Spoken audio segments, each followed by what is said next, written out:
जय हिंद साथियों, नमस्कार। आशा करते हैं आप लोग अच्छे होंगे, स्वस्थ होंगे, मस्त होंगे। साथियों, आज के सेशन में हम एसएसजेडी के प्रीवियस ईयर क्वेश्चन पेपर को देखने वाले हैं और इस सेशन में जिस क्वेश्चन को देखेंगे उसका एग्जाम हुआ है 20 फरवरी 2024 को शिफ्ट 3 में, उसी के क्वेश्चन को देखने वाले हैं। तो अगर आप भी एसएसजेडी की तैयारी में लगे हैं और आपका भी टारगेट एसएसजेडी कांस्टेबल एग्जाम 2025 है तो आपके लिए बेहद जरूरी है कि आप एसएसजेडी के प्रीवियस ईयर क्वेश्चन पेपर का सेट लगाएं और उसका एनालिसिस करें। क्योंकि दोस्त, जब तक आप प्रीवियस क्वेश्चन को नहीं देखेंगे, उसका एनालिसिस नहीं करेंगे, तब तक आप इस बात का अंदाजा नहीं लगा पाएंगे कि आपके एसएसजेडी एग्जाम में किस प्रकार के क्वेश्चन पूछे जाते हैं और कहां-कहां से क्वेश्चन बोर्ड उठाता है। तो आइए हमारे साथ डेली बेसिस पर जितने भी आपके एग्जाम हो चुके हैं उनके क्वेश्चनों को हम एनालिसिस करवा रहे हैं और आपको बताएंगे कि हाँ, यहां से आपका क्वेश्चन बोर्ड उठा रहा है और उसी के अकॉर्डिंग आपको तैयारी करना है। तब जाकर आपका तैयारी में कम समय में अच्छा खासा तैयारी हो जाएगा और आप अच्छा स्कोर कर पाइएगा और आपका मेरिट बन जाएगा। तो चलिए दोस्तों, देखते हैं इस वीडियो में क्वेश्चन नंबर 1 से। तो क्वेश्चन नंबर पहला में दिया गया दोस्तों, डैश बुंदेलखंड क्षेत्र का एक जीवंत नृत्य रूप है। इसका प्रदर्शन मृदंग की थाप से शुरू होता है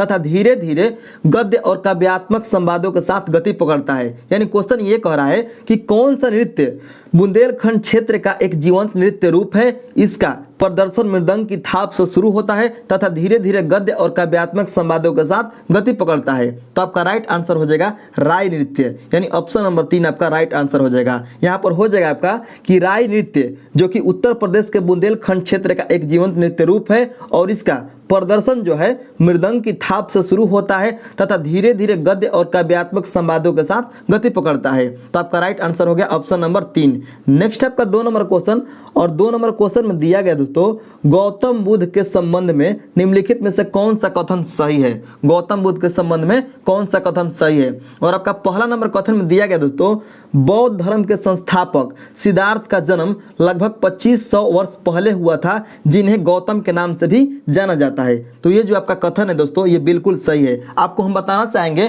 कि जो गौतम बुद्ध है या जिनको सिद्धार्थ भी कहा जाता है, उनका जन्म 563 ईसा पूर्व में हुआ था दोस्तों। 563 ईसा पूर्व में हुआ था, ठीक है। और अभी से जोड़िएगा तो 2500 वर्ष पहले हो जाएगा। तो पहले 2500 वर्ष पहले इनका जन्म हुआ था और इनका बचपन का नाम सिद्धार्थ था और इनको बाद में गौतम बुद्ध के नाम से जाने जाना लगा। तो ये आपका जो कथन है ये बिल्कुल सही है। और 2 नंबर कथन में कहा जा रहा है कि गौतम बुद्ध एक छोटे गण से संबंधित थे जिसे शाक्य गण के नाम से जाना जाता था। तो ये भी आपका कथन सही है। जो गौतम बुद्ध थे ये शाक्य गण से, मतलब शाक्य गण से जो है संबंधित थे। तो ये भी आपका कथन सही है। तो आपका राइट आंसर हो जाएगा दोस्तों 1 और 2 दोनों, यानी ऑप्शन नंबर जो आपका 4 है वो आपका सही आंसर हो जाएगा इस क्वेश्चन का, ठीक है, याद रखिएगा। नेक्स्ट आपका 3 नंबर क्वेश्चन। 3 नंबर क्वेश्चन में दिया गया दोस्तों, भारतीय मूल के डैश नवंबर 2023 तक यूनाइटेड किंगडम के गृह सचिव थे। यानी कहा जा रहा है यहाँ पर कि भारतीय मूल के कौन से व्यक्ति नवंबर 2023 तक यूनाइटेड किंगडम के गृह सचिव थे। तो आपका राइट आंसर हो जाएगा यहाँ पर Suella Braverman. Suella Braverman, यानी ऑप्शन नंबर 4 आपका राइट आंसर हो जाएगा। तो देखिए यहाँ पर करंट अफेयर से क्वेश्चन आ चुका है, तो एक क्वेश्चन आपका करंट अफेयर से यहाँ पर आ चुका है, ठीक है। नेक्स्ट हम देखते हैं 4 नंबर क्वेश्चन। और 4 नंबर क्वेश्चन में कहा जा रहा है दोस्तों, किस केंद्रीय मंत्रालय ने अमेजन फ्यूचर इंजीनियरिंग प्रोग्राम शुरू करने की घोषणा की। किस केंद्रीय मंत्रालय ने अमेजन फ्यूचर इंजीनियर प्रोग्राम शुरू करने की घोषणा की। तो आपका राइट आंसर हो जाएगा जनजातीय कार्य मंत्रालय ने। जनजातीय कार्य मंत्रालय ने, यानी ऑप्शन नंबर 2 आपका राइट आंसर हो गया। तो ये भी आपका करंट का क्वेश्चन है दोस्तों। तो आप देख सकते हैं कि 2 क्वेश्चन आपका करंट का आ गया है। उसी के अकॉर्डिंग आपको 2024 में भी करंट पढ़ना है, क्योंकि आपका एग्जाम 2025 में होने वाला है। तो 2024 का करंट पूछेगा, ठीक है। नेक्स्ट है आपका 5 नंबर क्वेश्चन। 5 नंबर क्वेश्चन जो है दोस्तों, ये मॉडर्न हिस्टोरी से क्वेश्चन है। हम आपको सेक्टर बताते जा रहे हैं कि कहाँ से क्वेश्चन आ रहा है। तो यहाँ पर ये जो क्वेश्चन आपको दिख रहा है ये मॉडर्न हिस्टोरी से है और कहा जा रहा है क्वेश्चन में गांधी इरविन समझौते पर किस वर्ष हस्ताक्षर किए गए थे, यानी किस वर्ष सिग्नेचर किए गए थे गांधी इरविन समझौते पर। तो आपको हम बताना चाहेंगे दोस्तों, जो गांधी इरविन समझौता है ये महात्मा गांधी यानी एमजी, महात्मा गांधी और इंडियन नेशनल कांग्रेस यानी आईएनसी और इरविन जो था उस समय का वायसराय, उसके बीच में ये हुआ था। यानी ये तीनों के बीच में जो है गांधी इरविन समझौता हुआ था। और ये कब हुआ था? ये हुआ था 1931 में, वर्ष 1931 में हुआ था। तो ऑप्शन नंबर आपका जो 4 है वो राइट आंसर हो गया। नेक्स्ट है आपका दोस्तों 6 नंबर क्वेश्चन। और 6 नंबर क्वेश्चन में कहा जा रहा है लिएंडर पेस डैश से जुड़े हैं। तो देखिए यहाँ पर जो लिएंडर पेस है ये लॉन टेनिस खेल से जुड़े हैं, तो खेल से आपका एक क्वेश्चन आ गया, तो आप नोट करते जाइएगा कि एक क्वेश्चन आपका यहाँ पर खेल से आ गया। ठीक है, तो आपको खेल का भी जो सेक्टर है उसको भी पढ़ना है। ठीक है, नेक्स्ट है आपका 7 नंबर क्वेश्चन, और 7 नंबर क्वेश्चन में दिया गया दोस्तों, उस्ताद बिंदा खान निम्नलिखित में से किस वाद्य यंत्र से जुड़े हैं, यानी कौन सा वाद्य यंत्र बजाते थे जो है उस्ताद बिंदा खान। तो आपका राइट आंसर हो जाएगा दोस्तों यहाँ पर सारंगी हो जाएगा। ठीक है, क्वेश्चन नंबर 7 का ऑप्शन नंबर जो 3 है वो राइट आंसर हो जाएगा आपका सारंगी। ठीक है, सारंगी हो जाएगा। तो ये दो क्वेश्चन है ये आपका कहाँ से आएगा, स्टैटिक अंतर्गत आएगा, तो एक क्वेश्चन आपका जो है स्टैटिक से हो गया। ठीक है, नेक्स्ट हम देखते हैं आपका यहाँ पर देखते हैं 8 नंबर क्वेश्चन, और 8 नंबर क्वेश्चन में दिया गया दोस्तों 8 नंबर क्वेश्चन में कि अगस्त 2023 में, देखिए यहाँ पर फिर से करंट का क्वेश्चन आ गया, तो आपको इसी के अनुसार तैयारी करना है। देखिए आप कितना करंट का क्वेश्चन आ रहा है। अगस्त 2023 में भारत के निम्नलिखित में से किस पूर्व मुख्य न्यायाधीश को सिंगापुर के अंतर्राष्ट्रीय मध्यस्थ पैनल का सदस्य नियुक्त किया गया। क्वेश्चन ये कह रहा है कि अगस्त 2023 में भारत के निम्नलिखित में से किस पूर्व मुख्य न्यायाधीश, यानी पूर्व मुख्य न्यायाधीश मतलब जो रिटायर हो चुके हैं जज, उनको कहा जाता है, उनको सिंगापुर के अंतर्राष्ट्रीय मध्यस्थ पैनल का सदस्य नियुक्त किया गया। तो आपका राइट आंसर हो जाएगा यहाँ पर, आपका राइट आंसर क्या हो जाएगा दोस्तों, वो हो जाएगा आपका एन.वी. रमन। एन.वी. रमन, जो एन.वी. रमन है ये पूर्व मुख्य न्यायाधीश हैं और इनको सिंगापुर के अंतर्राष्ट्रीय मध्यस्थ पैनल का सदस्य नियुक्त किया गया है। कब, अगस्त 2023 में। तो नेक्स्ट है आपका 9 नंबर क्वेश्चन, और 9 नंबर क्वेश्चन में दिया गया है भारत कितने देशों के साथ समुद्री सीमा साझा करता है। तो देखिए दोस्तों, अगर आपको ऑप्शन में कहीं 7 दिखाई देगा तो आपको डायरेक्ट आंसर 7 आपको टिक करना है, लेकिन आपको यहाँ पर 7 जो है नहीं दिख रहा है तो आपको ओनली 2 टिक करना है, क्योंकि जो श्रीलंका है और मालदीव है यही जो है आपके जलीय सीमा बनाता है भारत के साथ। लेकिन अगर आप देखिएगा तो पाकिस्तान जो है ये भी बनाता है, म्यांमार भी बनाता है। ठीक है, तो 7 देश जो है आपके मतलब जलीय सीमा और स्थलीय सीमा दोनों बनाते हैं, लेकिन उसमें अगर ओनली 1 अगर जलीय पूछेगा तो आपका 2 होगा, श्रीलंका और मालदीव। ठीक है, तो आपका राइट आंसर हो गया ऑप्शन नंबर 2। ठीक है, तो ये क्वेश्चन जो है आपका इंडियन जियोग्राफी से है, इंडियन जियोग्राफी से है। नेक्स्ट है आपका 10 नंबर क्वेश्चन। 10 नंबर क्वेश्चन में दिया गया है अंतर्राष्ट्रीय निशानेबाजी खेल महासंघ विश्व कप 2022 कहाँ आयोजित किया गया।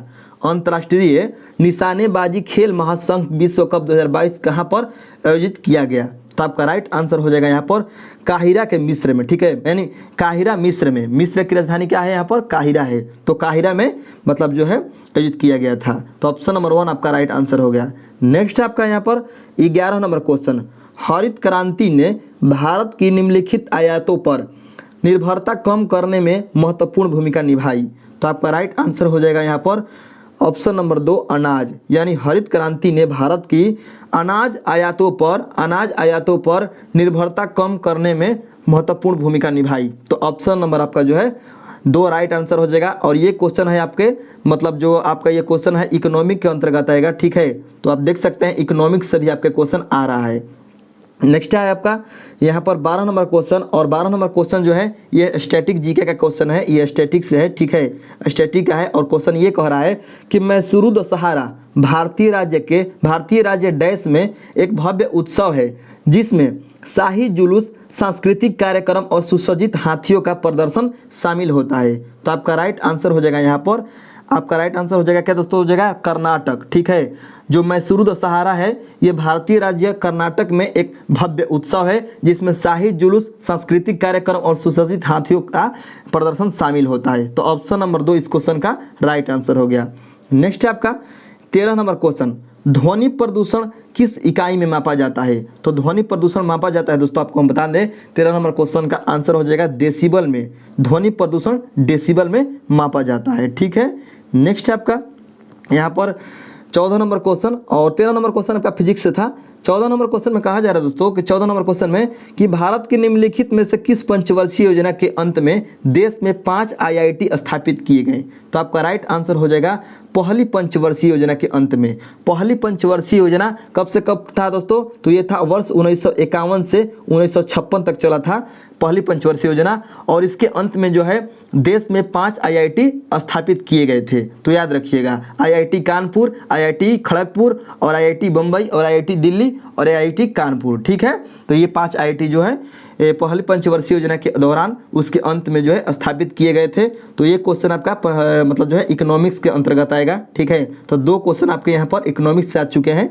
नेक्स्ट आपका 15 नंबर क्वेश्चन, और 15 नंबर क्वेश्चन भी है दोस्तों, ये भी आपके इकोनॉमिक्स के अंतर्गत ही क्वेश्चन आएगा।